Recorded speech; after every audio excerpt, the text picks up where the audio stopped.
Welcome to the Deep Dive, where we take the sources you brought to the table and really try to unearth the most important insights hiding within them. Yeah, think of us as your guides, kind of helping you navigate all that information without getting too lost in the details. Absolutely. And today, thanks to you, we're sort of stepping into a time capsule. We're looking at something incredibly relevant now, but through the lens of the past. How social media was first being used for health communication. Right. Our source is a systematic review published back in 2013. It's from the Journal of Medical Internet Research by Moorhead and colleagues. And they really dug through almost a decade of studies, from 2002 to 2012. Wow, 2013. It feels like yesterday and like forever ago in internet time, doesn't it? It really does. Social media it was everywhere, but still changing so fast. Yeah. This paper gives us a foundational look at what researchers were seeing, just as platforms like Facebook and Twitter were, really hitting their stride in how people talked about health stuff. Okay, so our mission today is to dive into this review. We want to pull out what the researchers found were the key ways people were engaging with health online back then. Yeah, and the surprising upsides they saw, but also, crucially, the major roadblocks and, risks they were already flagging. And then we'll try to connect it all back to what it means for you. Okay, let's unpack this. So to get started, this was a pretty big effort for its time. The researchers, they systematically reviewed 98 different studies. 98.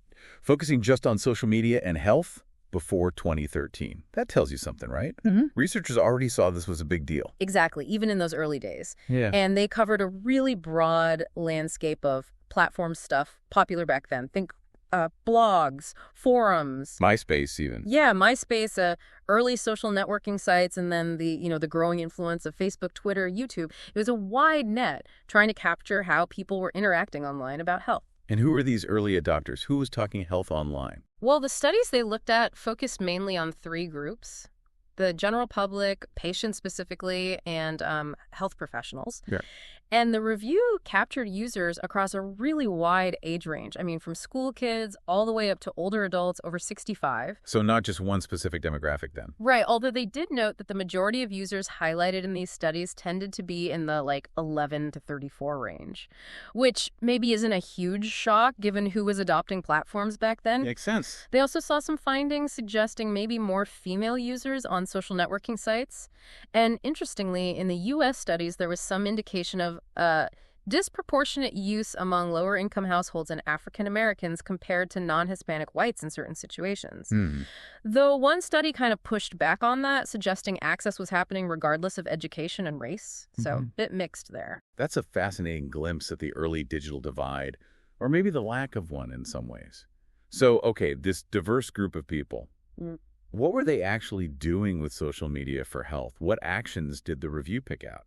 Right. So the researchers boiled it down to 7 key uses. And at its heart, it was really all about increasing interactions, making it easier for people to share and find health info. So more than just looking stuff up on WebMD. Oh, absolutely. People were actively searching for info on specific conditions, yeah, but also asking questions they might not ask elsewhere. And maybe most powerfully, sharing their own experiences. Ah, the personal stories. Exactly. The review mentioned patients sharing really detailed cancer stories on YouTube or swapping treatment information on sites like Patients Like Me. That peer-to-peer sharing, it feels like such a fundamental shift, doesn't it? It wasn't just experts talking down anymore. Precisely. And social media allowed for richer stuff than just text, right? Like videos on YouTube could make complex health info way more accessible, especially maybe for people with lower literacy. Good point. And it wasn't just one way. It helped dialogue happen. Patient to patient was common, obviously, but the review even found some early, though limited, examples of patients talking with health professionals online, even exploring things like online consultation. Wow, health professionals getting involved that early is interesting. Were they just talking to patients?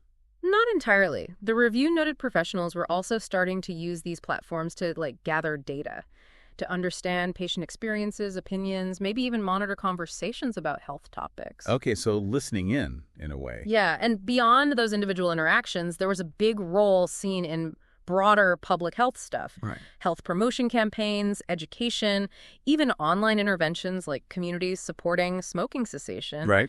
And some platforms were seen as helping reduce stigma around conditions like epilepsy just by making these communities more visible. Okay, so lots of different uses emerging. Based on that, what were the big wins? What benefits did the researchers find were coming out of all this digital health activity? Yeah, this is where it gets really interesting, especially given the time frame. They pointed out 6 key benefits. And building on that increased interaction, the review found it led directly to health info being, well, more available, more shared. Easier to find. Easier to find, yeah, and even, in some cases, more tailored or targeted than you could do with traditional methods. And thinking back to those demographics you mentioned, did this increased availability actually, widen access? That was a major point, yes. Social media was seen as potentially widening access for groups who traditionally faced barriers.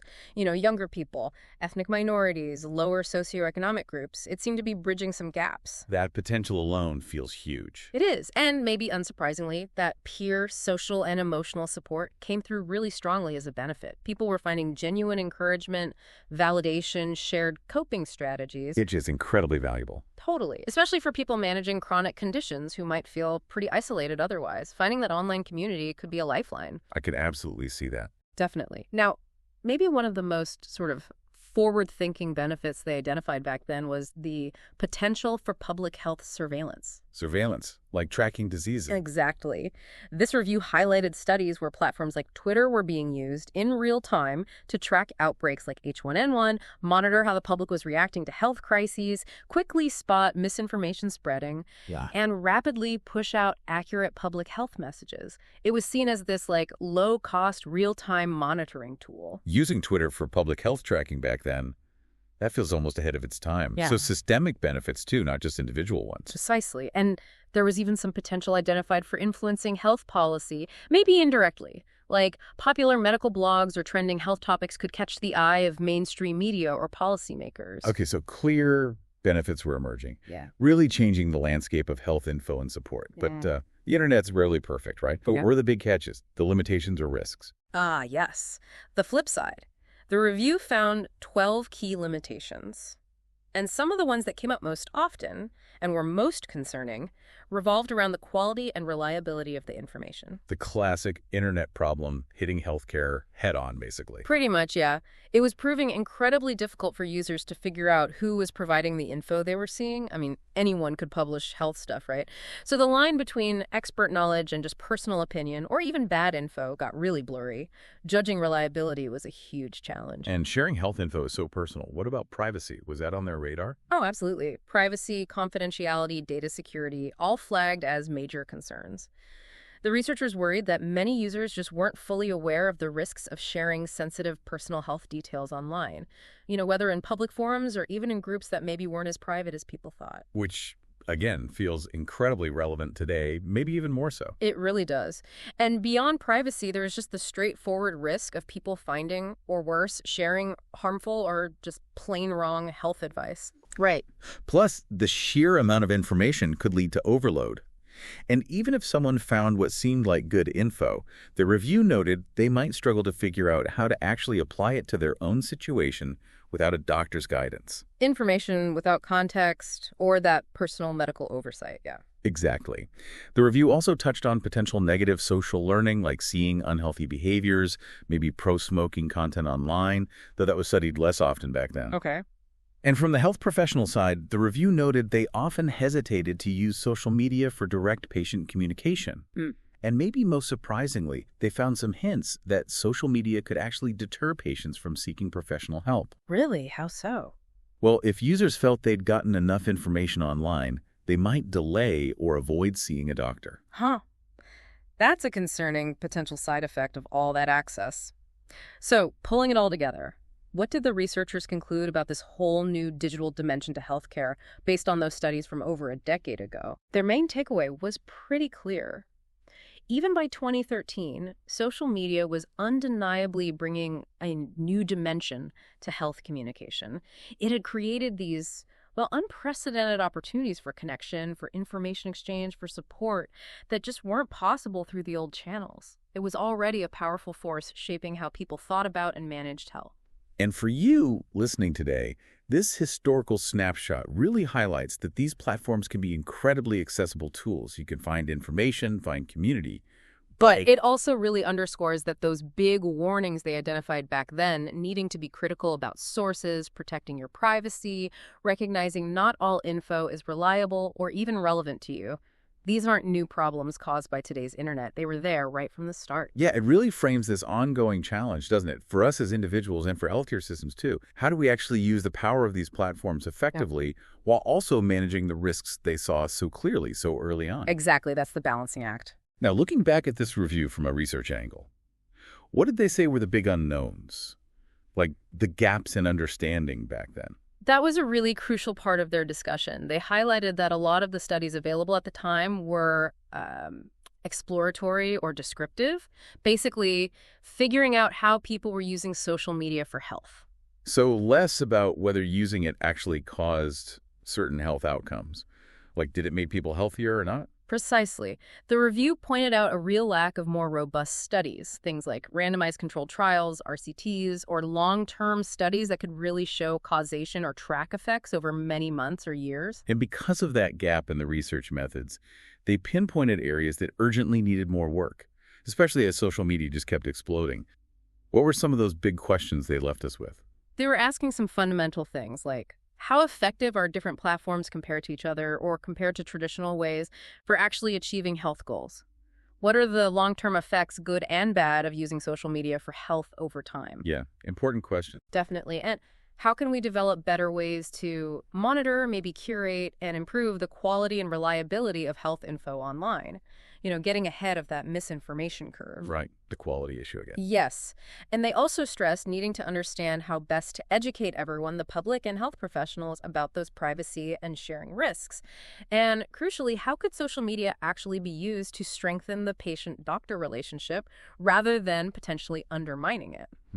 These were really pressing questions over a decade ago. They basically set the stage for a lot of the research that came next. So this deep dive into the Moorhead Review from 2013, it gives us this incredible baseline.